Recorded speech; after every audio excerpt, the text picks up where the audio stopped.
She walked in, took one look at him, and said the words that burned the entire room. "Oh, no one told me I was meeting a man in a wheelchair." She didn't whisper it. She didn't try to soften it. She dropped it like a judgment meant to bruise. And that was how the night began. Sebastian Cole had prepared himself for awkward conversation, for the stiff smiles of a blind date he didn't want but agreed to, out of respect for his mother. But he had not prepared for this moment where a stranger reduced him to the thing he feared people saw first. A piece of equipment, a limitation, a reason to walk away. Crystal, perfect curls, sharp voice, perfume that arrived 2 seconds before she did, lifted her chin like she was deciding whether to stay or bolt. "No, seriously," she scoffed. "My friend said you were charming, but she forgot to mention this part." Sebastian breathed in slowly, trying to steady the sting in his chest. "If you'd like to leave," he said calmly, "you're free to." "I mean, yes." Crystal let out a short laugh. "I don't do pity dates. I have a reputation. Imagine someone seeing me with, well, this situation. People would talk." Sebastian didn't answer. He didn't trust his voice not to break somewhere between anger and embarrassment. But someone else heard her. A soft, steady voice cut through the air. "Ma'am, if you're done insulting the customers, I can take your drink order or show you the exit, whichever one you prefer." Crystal whipped around. A waitress stood there, petite frame, dark hair loosely tied back, expression gentle, but eyes sharp as glass. Her name tag read Elena. Crystal narrowed her eyes. "Excuse me? I wasn't talking to you." "I know," Elena said, unbothered. "That's the problem." Sebastian blinked. He didn't know her. She didn't know him. But she stepped closer like a quiet shield. Elena continued. "You were rude, loudly rude. And trust me, this diner doesn't serve that." A couple at the nearby booth pretended not to listen, but definitely were. Crystal let out a scoff. "I came for a date, not a lecture from a server." "Then you should treat people like people," Elena replied simply, "starting with the man sitting right in front of you." Sebastian looked down, not wanting to make this worse for Elena, but she wasn't retreating, she wasn't apologizing, she wasn't scared. Crystal crossed her arms. "Are you done?" "Almost," Elena said. "Here's the thing. You can choose to leave, and that's fine, but don't blame him for your lack of decency." That one hit, square in the ego. Crystal's face turned a shade sharper. "You know what? I don't need this. Either of you." She snapped her purse shut dramatically. "Good luck with whatever this is." And with the clack of expensive heels, she stormed out the diner door. For a brief moment, silence stretched across the room. Then Elena shifted her notepad in her hands. "Do you want a few minutes? Or maybe something to drink? Something warm helps when people forget how to be kind." He almost smiled. Almost. "Water's fine." "Water is not comfort," she said with a soft laugh. "I'll bring you ginger tea, on the house." She didn't wait for permission. She just walked toward the kitchen, leaving him wondering who she was and why her words felt like the first real warmth of the night. As she disappeared behind the swinging door, Sebastian stared at the space she'd occupied seconds earlier. He had walked into this diner expecting a short, polite disaster. Instead, someone stood up for him, a stranger, a waitress with calm fierceness in her voice. He didn't know her story, she didn't know his, but for the first time in a long time, he felt something he thought he had lost the night of the accident. The sense that someone saw him, not the chair, not the injury, him. A minute later, Elena returned with a steaming mug. She set it down gently. "Careful, it's hot," she added with a smile that didn't feel forced. Sebastian lifted the mug. "Thank you. Elena, right?" She nodded. "Elena Park. I'm Sebastian." "I know," she said. "Crystal said your name before she tried to set the world on fire." He huffed a short, surprised laugh, and Elena's smile widened. "If you need anything else, I'll be around. And don't let tonight make you think you deserve less kindness than anyone else. You don't." She turned away to check on another table, leaving Sebastian staring at her again, this time with something heavier, something curious, something like the start of a connection neither of them saw coming. Sebastian almost told the driver to turn around. The date had lasted less than 5 minutes. The woman had looked at his chair, flinched, said things that still rang in his ears, and walked out. Contract fulfilled. Humiliation complete. He could have left too. Instead, he stayed because of one person who hadn't looked away. Elena came back to his table with a bowl of soup in both hands. "This is for you," she said. "No charge. Kitchen's way of apologizing for the free drama." Sebastian frowned. "You don't have to." "I know," she cut in, setting the bowl down. "That's why it counts." Steam curled between them. It smelled like garlic, herbs, and something he hadn't tasted in a long time. Effort. "I should at least pay for it," he tried. "You're paying," Elena said. "You survived that conversation without flipping the table. That earns you dinner." The corner of his mouth lifted before he could stop it. "There it is," she murmured. "Proof you're not a statue." He almost laughed. Almost. Elena didn't rush back to the counter. She stayed, hip resting lightly against the empty chair, pen tucked behind her ear. "I'm really sorry about what she said," she added quietly. "People like that, they forget there's a person in front of them." "You don't need to apologize for her," Sebastian replied. "You're the only one who didn't pretend it was fine. This place sells burgers and pie," Elena said, "not humiliation." She got confused about the menu. This time, a short breath of amusement escaped him. "Is that written somewhere?" "Back page, tiny print," she said. "We reserve the right to kick out anyone who forgets how to be decent." She shrugged. "I'd print it for real if my boss let me." Sebastian picked up the spoon, more to have something to do with his hands than because he felt hungry. "You've seen a lot of nights like this." "Different flavors of the same thing," she answered. "People drink, talk too loud, say things they'll pretend they never said. We wipe the tables and remember." He looked up at her. "You'll remember this?" "I remember anyone who looks like they're doing a battle inside their own head," Elena said simply. He held her gaze for a second too long, then broke it and took a sip. The soup was hot and rich. It settled in his chest like warmth instead of stone. "So," she said, shifting the mood, "apart from catastrophic dates, how's your night going?" He huffed. "That was the good part." She smiled. "You live around here?" "Up the hill," he replied, "near the reservoir." "Wow," she said. "Fancy. I live 7 bus stops and 2 broken elevators from here." He caught the dry humor under her words. "Alone?" Elena shook her head. "With a 4-year-old who thinks cereal is a food group and socks are optional. My son, Jamie." The way she said his name changed her. Whole expression. Softer. Brighter. 4, Sebastian repeated. Big age. "Big questions," she corrected. "Yesterday he asked if the moon ever gets lonely when the sun leaves." Sebastian felt something press behind his ribs. "What did you say?"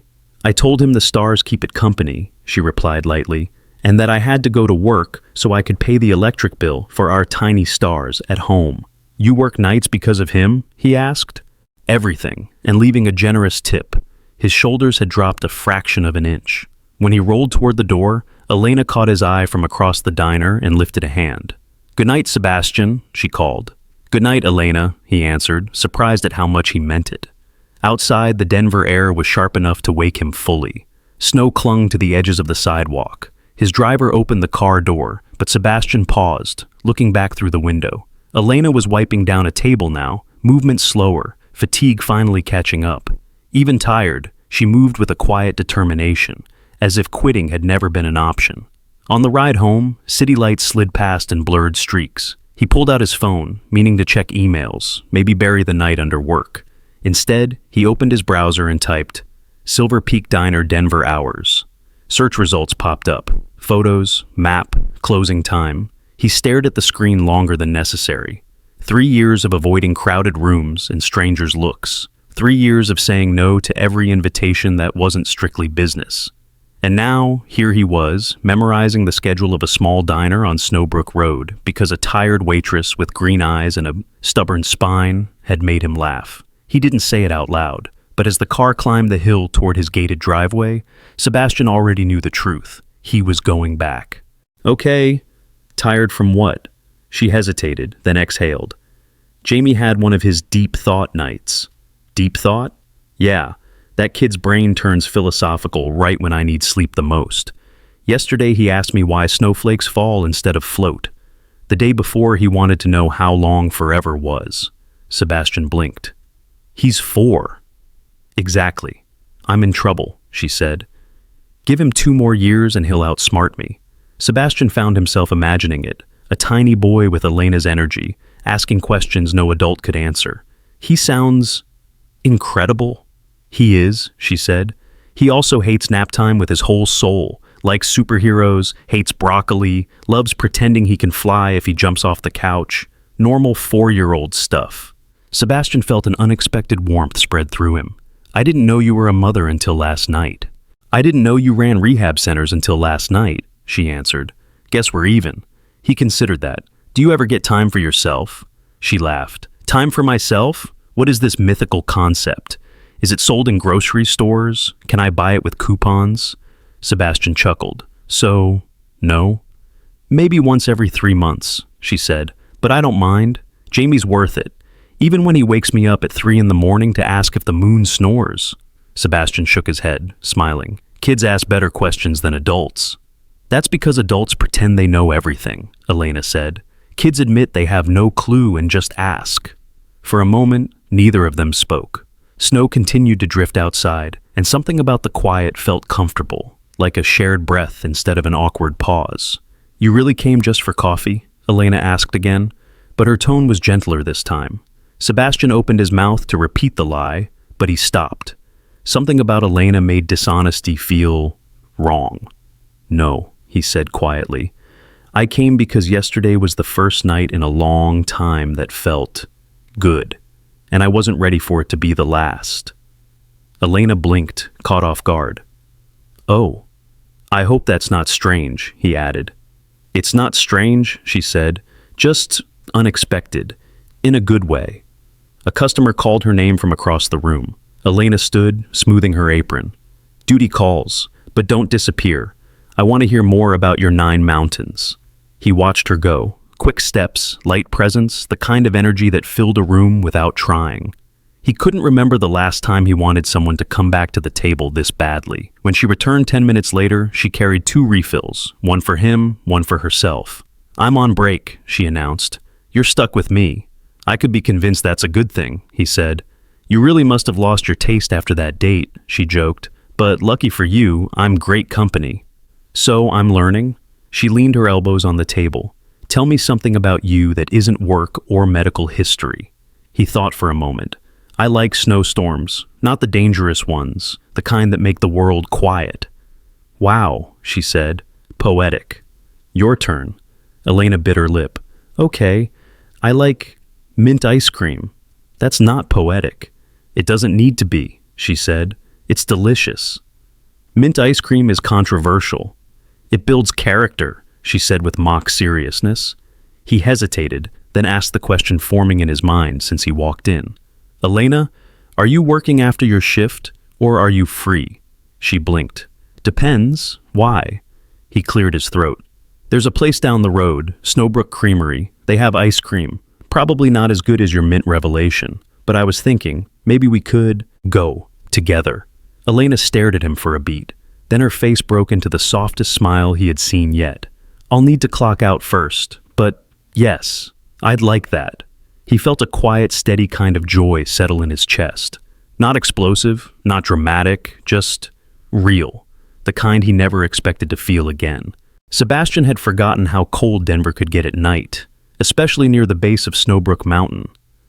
The creamery sat right at the edge of the trail, a tiny building with glowing windows and a blue neon sign shaped like a melting cone. When he wheeled down the sidewalk beside Elena, she lifted her shoulders against the wind. Good idea, she teased. Ice cream in freezing weather. I didn't say it was logical, he replied. I said it was good. She laughed, breath turning into a pale cloud. Well, good is nice. Inside, the creamery smelled of waffle cones and vanilla. Kids pressed their faces to glass displays. A couple shared one spoon. A teenager in a beanie took orders without looking up. Elena glanced at the menu. Mint chocolate chip. Destiny. Sebastian ordered a small scoop for her and plain vanilla for himself. When they stepped outside again, the cold hit them instantly. Wow, she muttered. Okay, I have exactly 4 minutes before my fingers freeze and fall off. You can stand closer to the building, he suggested. I'll stand on the sun if it shows up, Elena said. Then a gust of wind swept her hair across her face, and she shivered visibly. Without thinking, Sebastian unzipped his coat and held it out. Here, take it. She blinked. Sebastian, I'm fine. You're shaking. That's normal. I shake when I'm nervous, cold, angry, hungry. Honestly, it's a full-time hobby. He waited.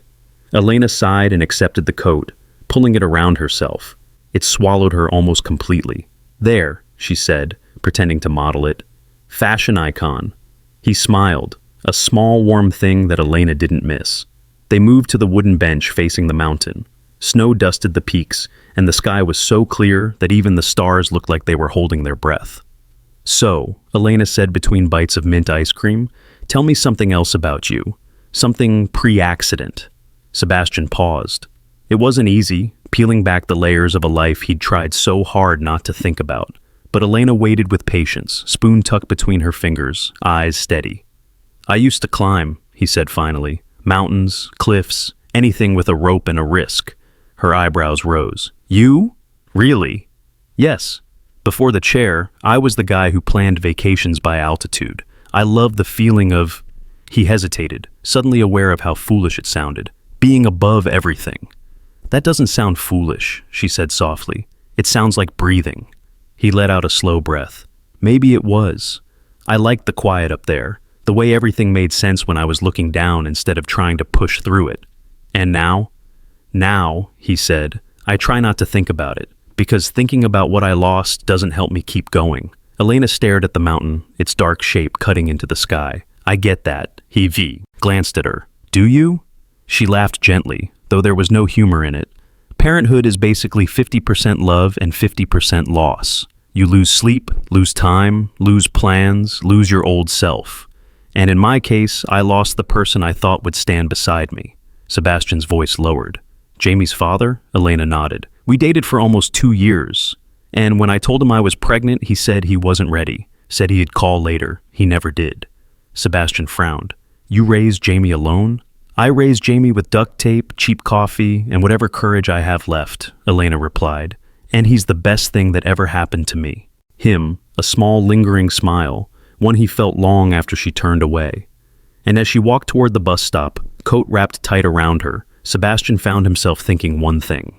He wanted tomorrow to come faster than it ever had before. Elena arrived at the diner the next afternoon with the kind of tired hope she'd learned to live on. Maybe today would be simple. Maybe the buses would run on time. Maybe Jamie wouldn't ask any philosophical questions before sunrise. Maybe, just maybe, life would let her breathe. But life had other plans.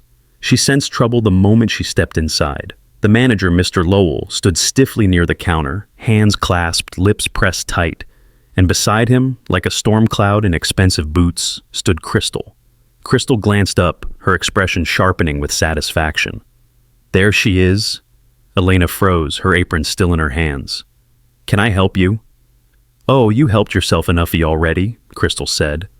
I told my father about the little outburst you had last night, talking back to me, embarrassing me, completely unprofessional.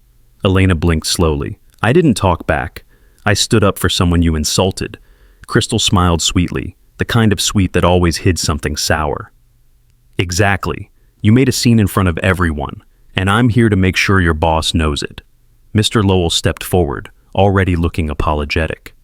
Elena, can we talk in my office? Elena's stomach twisted. About what? He let out a breath that sagged his shoulders. Please. She followed him into the cramped office behind the kitchen.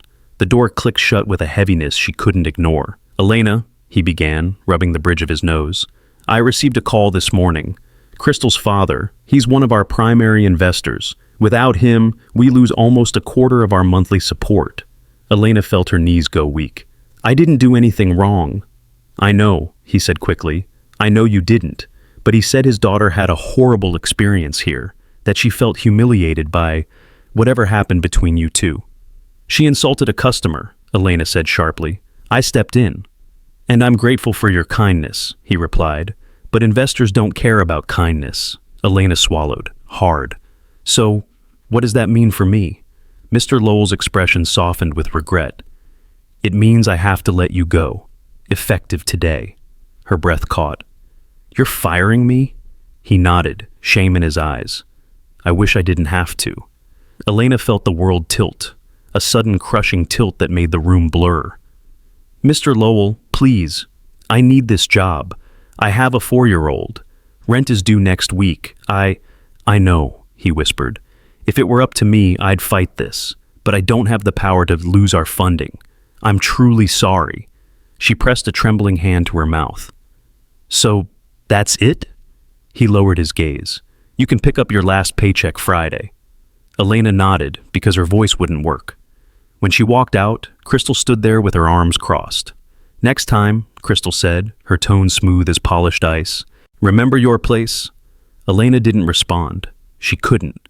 She hung up her apron, grabbed her coat, and walked out the back door into cold air that felt too sharp to breathe.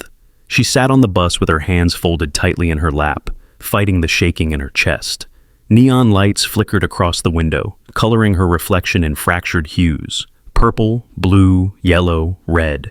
She watched the city blur by, a place full of people who didn't know her heartbreak. A single tear slid down her cheek, then another, and she let them fall quietly, because trying to stop them hurt more. She pictured Jamie, his tiny shoes by the door, his laughter bouncing off the walls of their small apartment, his drawings taped crookedly on the fridge. She thought of the groceries she still needed to buy, the rent she was behind on, the preschool fee due in 2 days. She whispered, barely audible, "What am I going to do?" By the time she stepped off the bus and climbed the stairs to her building, she had wiped her face twice, but exhaustion still clung to her like a second skin. Her apartment door creaked softly as she opened it. The hallway light buzzed. Everything felt heavier than usual. Her coat, her boots, her breath. She didn't expect anyone to be standing outside her door, but someone was. Sebastian. He stood, sat, in his wheelchair, coat draped across his lap, eyes lifting as soon as she appeared. "Elena," he said gently. She froze. "Sebastian, what are you doing here?" His gaze moved over her face, the redness in her eyes, the tension in her shoulders, the sadness she couldn't hide fast enough. "What happened?" he asked. Her throat tightened. "Nothing. It's fine. I just had a bad day." He didn't move. He didn't look away. "Tell me." Elena shook her head. "You don't need to worry about this." "I am worrying," he said quietly. "You're standing there like the world just collapsed. Tell me why." Her breath trembled as she tried to speak. I lost my job today." His expression darkened with anger, not at her, but at whatever had hurt her. "Why?" "Crystal came back," Elena whispered. "She told the owner I embarrassed her. Her father funds the diner. They fired me." Sebastian's jaw tightened. "That's unfair." "It doesn't matter," she said, voice breaking. "What matters is Jamie needs food. Rent is due, and I have nothing saved. I don't know how I'm going to fix this." Sebastian took a breath, a steady, resolute breath, then looked her directly in the eyes. "Elena," he said softly, "you helped me when you didn't owe me anything. You stood up for me without knowing who I was." She shook her head. "I didn't do it for that." "I know," he replied. "That's why it meant something." For a moment, silence hung between them, not empty, not cold, but full of something unspoken. Then Sebastian said the words that would change everything. "If you're willing, I want you to work for me." Elena blinked. "Work for you?" "Yes," he said, voice steady. "As my personal assistant. Flexible hours, good pay. You can bring Jamie if you need to. I could use someone I trust." "But, Sebastian, this isn't charity," he said firmly. "I need help. You need a job. And you're the first person who's made my days feel lighter in a long time." Her breath caught in her chest. "Are you sure?" "I'm very sure," he said softly. She covered her mouth with her hand, emotion swelling too fast to contain. I don't know what to say." "Say yes." Elena lowered her hand slowly, tears shining in her eyes. But not from despair this time. She nodded. "Yes," she whispered. "I'll do it." Sebastian let out a breath he didn't realize he was holding. "Good.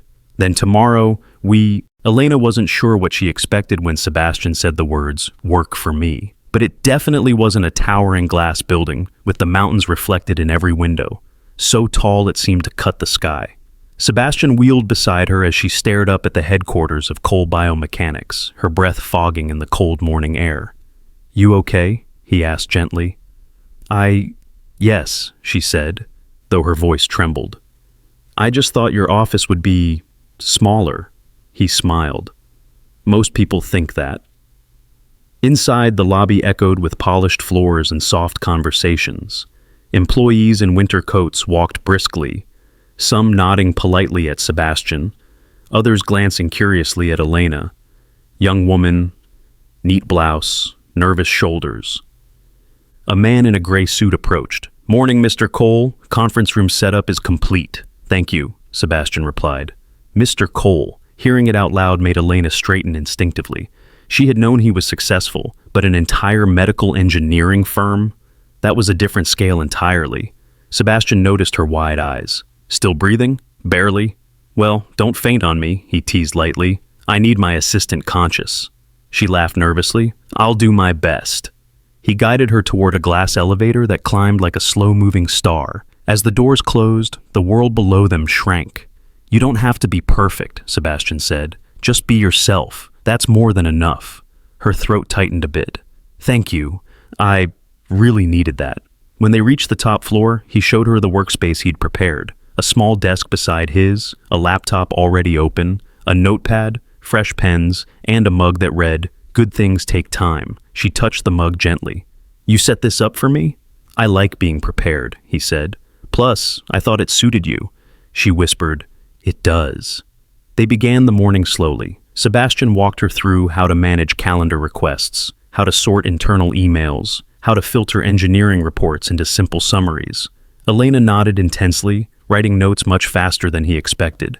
"You don't have to write everything down," he said. "It helps," she replied. "If I don't write it, my brain will forget it in 5 minutes." He chuckled. "You remind me of my sister.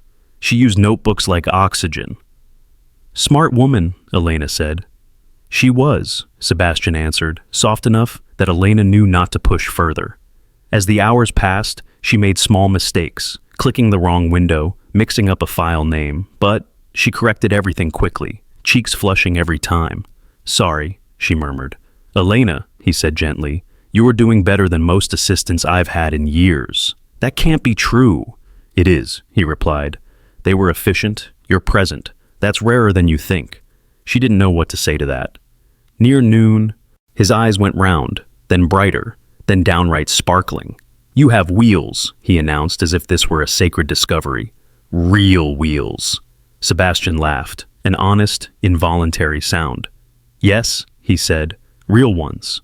Jamie approached, touching the wheel with serious curiosity. "Can you go fast?"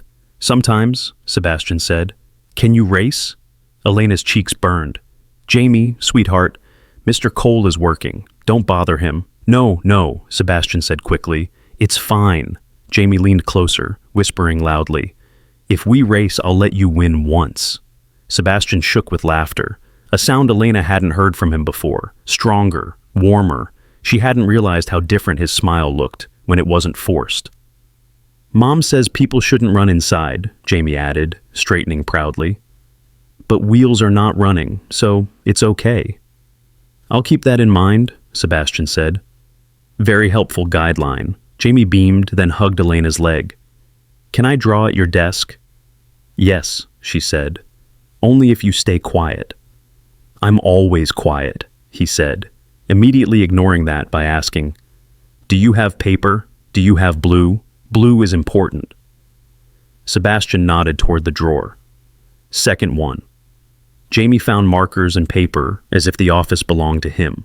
While he sprawled on the carpet, drawing spaceships and mountains, Elena worked on sorting Sebastian's files. She noticed him watching Jamie occasionally, smiling softly, thoughtfully. After a while, Jamie strutted over, holding up his drawing proudly. "It's you," he told Sebastian. Sebastian took it gently. The drawing was full of bright colors, bold lines, a man in a chair with stars behind him. "Are those rockets?" he asked. "Yes," Jamie said. "Because wheels are cool, but rockets are cooler. You can have both." Elena covered her mouth to keep from laughing. Sebastian swallowed, touched by a feeling he didn't quite recognize, something tender, unguarded. "That's quite an upgrade," he said. "Thank you." Jamie nodded once, satisfied. "You're welcome." He sat back down, humming, as he drew a second picture. Elena leaned closer to Sebastian's desk. Sorry. He gets excited. No, Sebastian said softly. Don't apologize. His voice held something else, something Elena wasn't prepared for. He's a great kid, he added. Really great. Her eyes softened. He is. And you're a wonderful mother. She looked down at her hands. I try. You do more than try, he said. A quiet moment unfolded, warm and steady. Then Jamie held up another drawing. Look, this one's for you, Mommy. She walked over and crouched beside him. Wow, is that a mountain? It's Snowbrook, with ice cream on top. Sebastian raised an eyebrow. Ice cream? Everything is better with ice cream, Jamie declared. Sebastian looked at.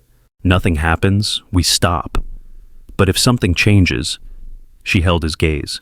If even one thing changes, isn't that worth trying? He looked at her, really looked at her. His eyes softened in a way she had never seen, not polite, not guarded, hopeful. Elena, he whispered, why do you care this much? She didn't step back.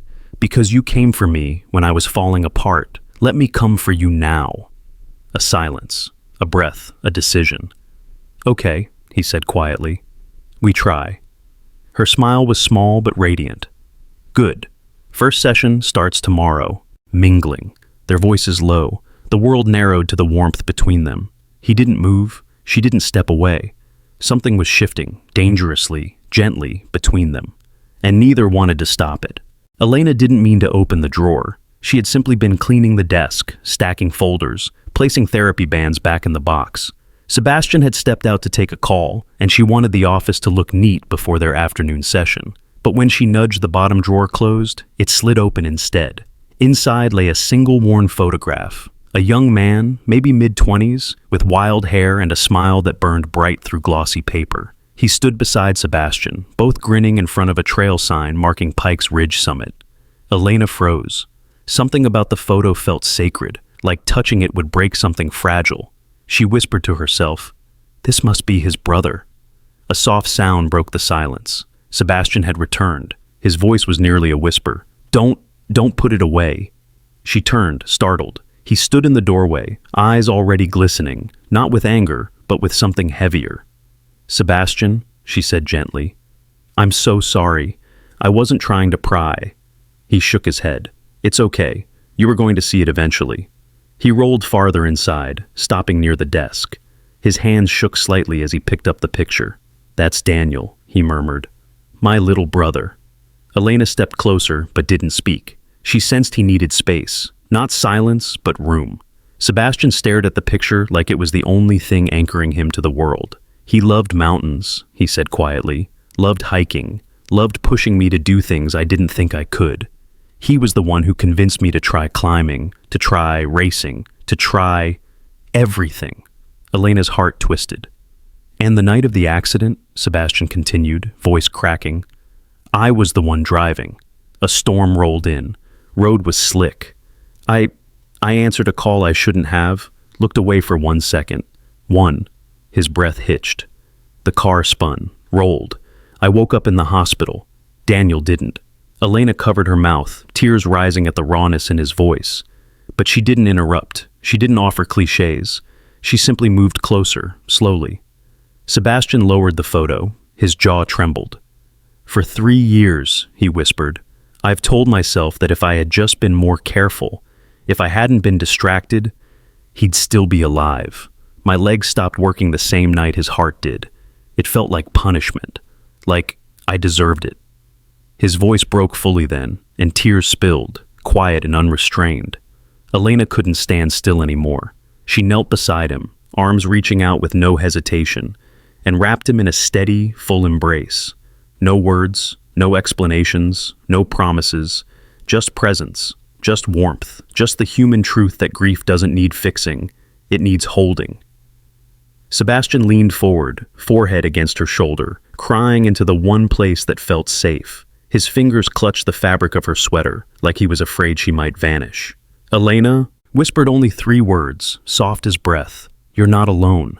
That was all. And for Sebastian, it was enough. The next morning's session felt different before they even started. There was a quiet gentleness between them, an understanding woven beneath every word.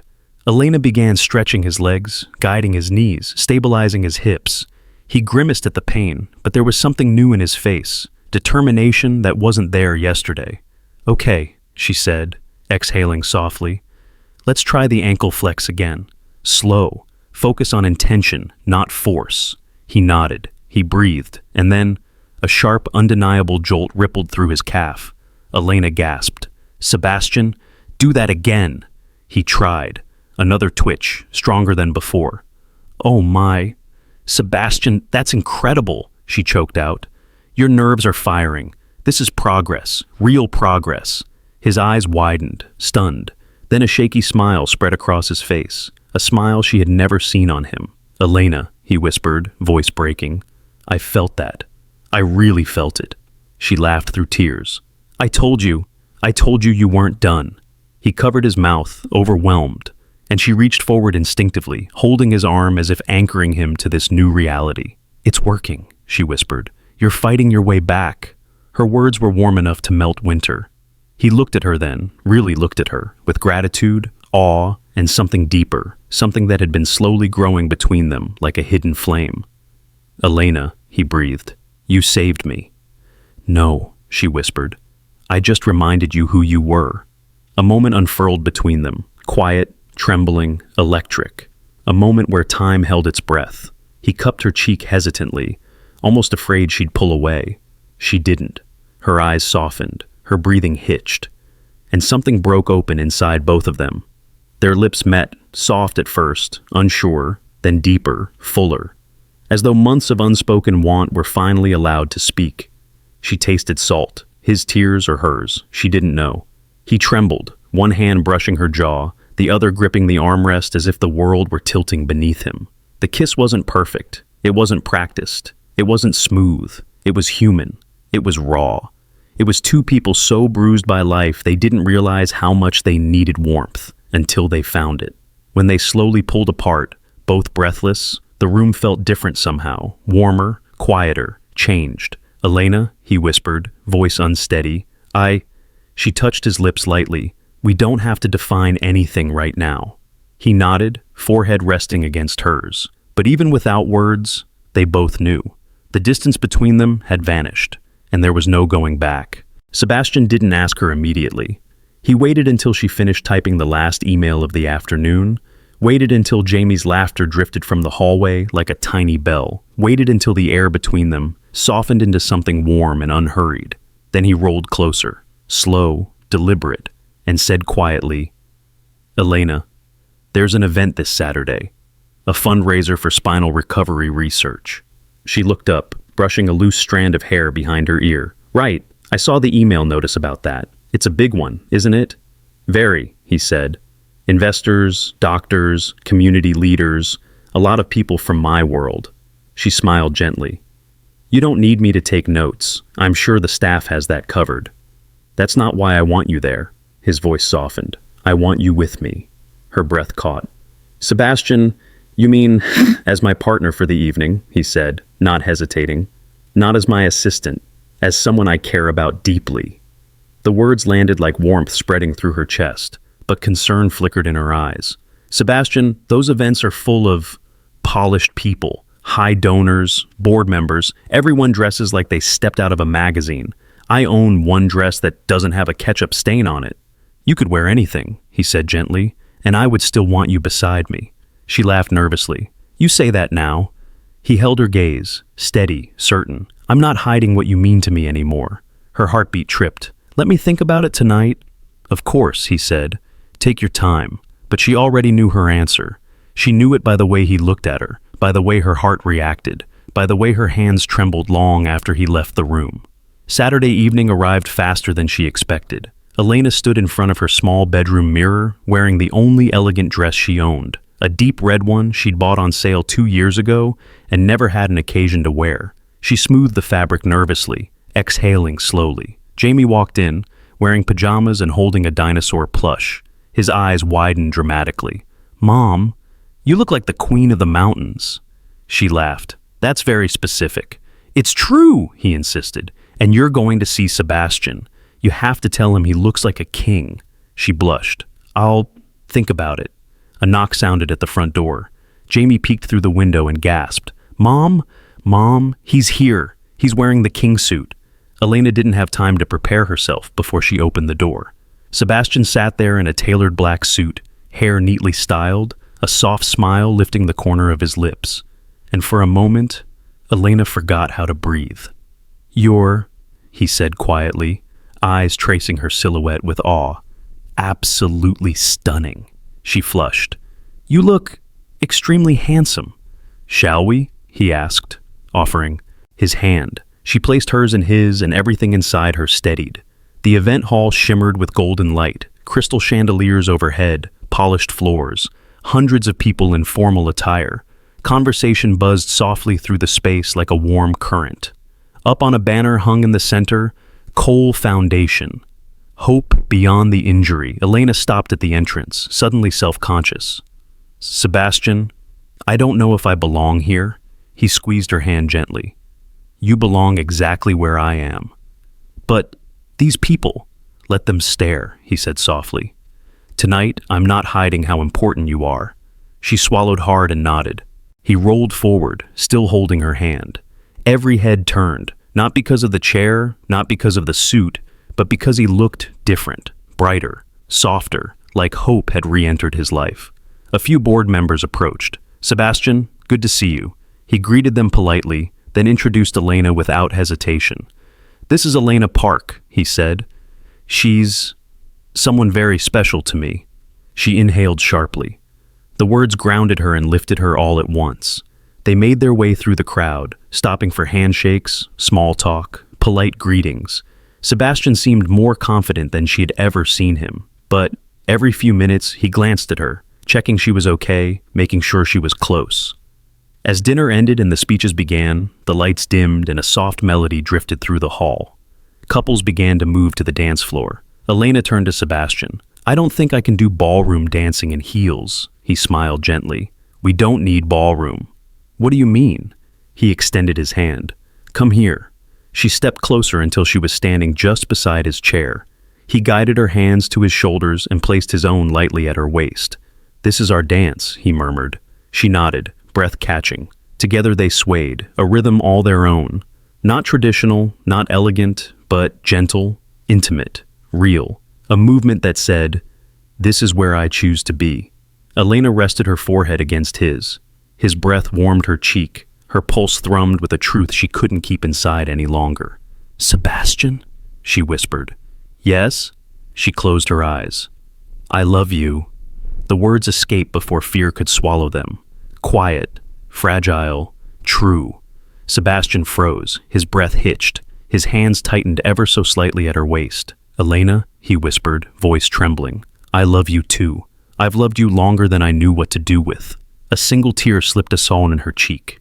He reached up, brushing it away with his thumb, and then, before she could register what was happening, Sebastian shifted, signaling for the music to lower. Spotlights dimmed slightly as he called someone from the event staff. "Elena," he murmured, "I need to ask you one more thing." She blinked, confused. "What?" But then he turned to the center of the room. The lights brightened. People began to turn. Sebastian reached into the pocket of his suit and pulled out a small velvet box. Time stopped. "Sebastian?" she whispered, hands trembling.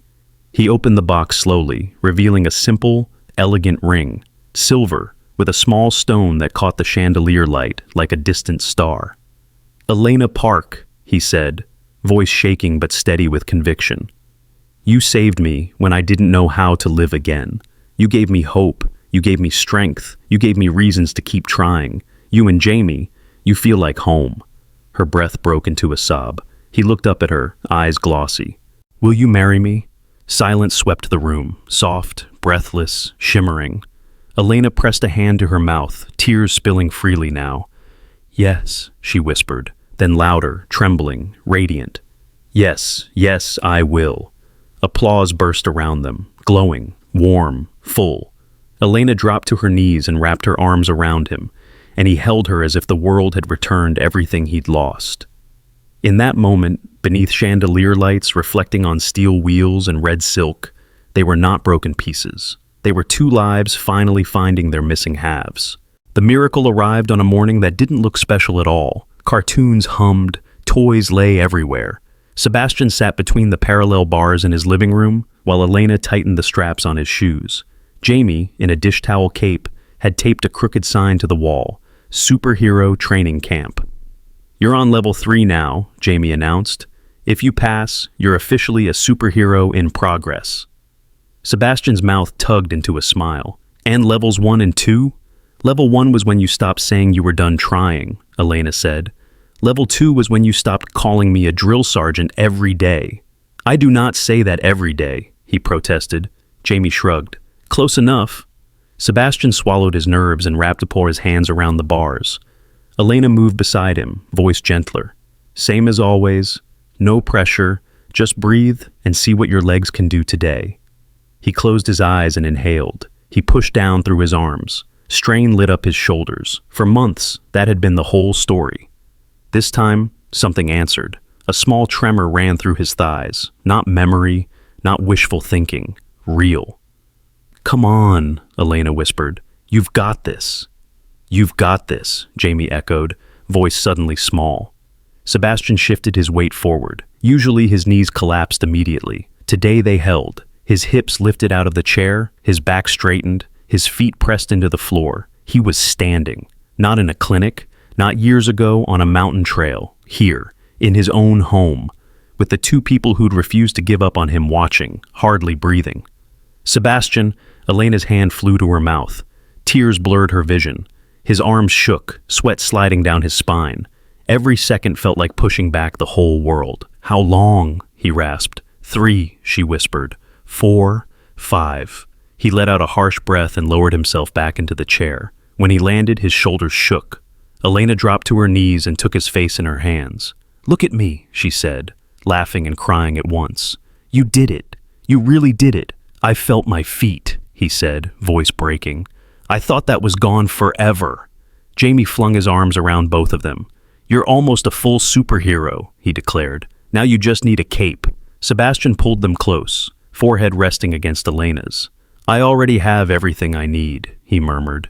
"You too." Outside, snow fell in quiet sheets. Inside, something that had been frozen for 3 years finally moved.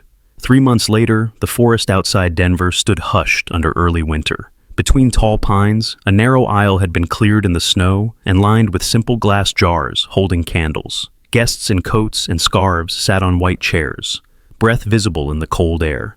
At the front, Sebastian waited. He wore a dark suit and held a slim black cane. The wheelchair rested quietly. Behind him, he'd told Elena he wanted to stand when she walked in, even if his muscles screamed. "One step at a time," she had said. Every step today was toward her. Soft guitar music began.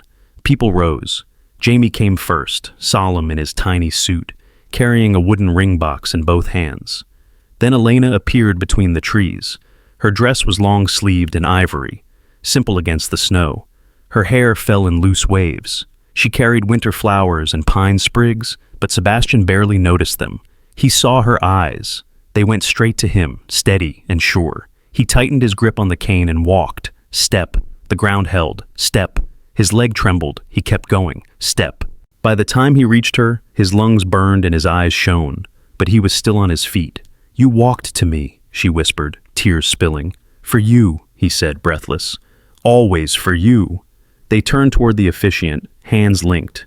"Today," the officiant said, "we celebrate a family who chose each other in the middle of difficulty and kept choosing." When it was time for vows, Sebastian took both of Elena's hands. The cane leaned against his leg. "Elena," he said, voice rough, "before you, my life felt like it stopped the night of the accident. I ran a company helping other people walk, while I told myself I didn't deserve to try. I had success. I didn't have hope." He drew a steadier breath. "You changed that in one night. You spoke up for me when I couldn't say a word. You came to my office with nothing left, and still offered honesty instead of pretending. You believed in my body when I resented it. You loved a man in a chair before you ever saw him stand." His throat tightened. "You didn't just move my legs, you moved my life forward. You gave me laughter again. You gave me a little boy who calls me almost superhero. You gave me a home, I promise to keep showing up for you the way you showed up for me, every day that I have." Elena smiled through tears and squeezed his fingers. "My turn," she said. She took a breath. "Sebastian, when I met you, I saw someone who had locked his heart behind glass. I understood that. I was working until I dropped, terrified of the next bill, just trying to keep Jamie safe. Love was a story I read to him, not something I expected for myself." Her voice softened. "Then you came back, for coffee that got cold and soup you barely touched.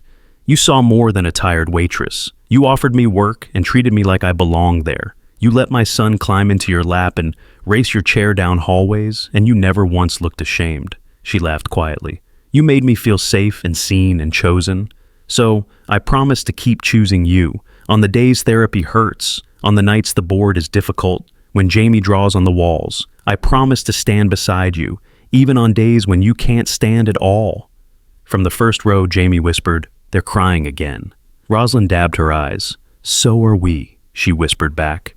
Rings slid onto shaking hands. The officiant smiled. "By the joy in this clearing, I pronounce you husband and wife. Please kiss each other before we all freeze."